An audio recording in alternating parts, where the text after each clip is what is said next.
आई, तू काय एवढी उदास आहेस? माझं लग्न ठरल्यापासून मी बघते तुझा चेहरा पडलाय. माझं लग्न ठरलंय म्हणून वाईट वाटतंय ना तुला? अगं पण तुझीच तर इच्छा होती माझं लग्न व्हावं आणि मुलगा तर तुझ्याच पसंतीनं बघितलायस ना. अगं माझं हसतं खेळतं घर आता शांत होणार.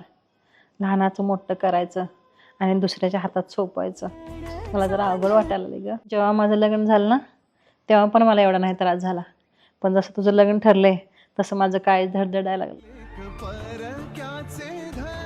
प्रत्येक मुलीला आई सासरी जावंच लागतं का ग? होय ग बाई.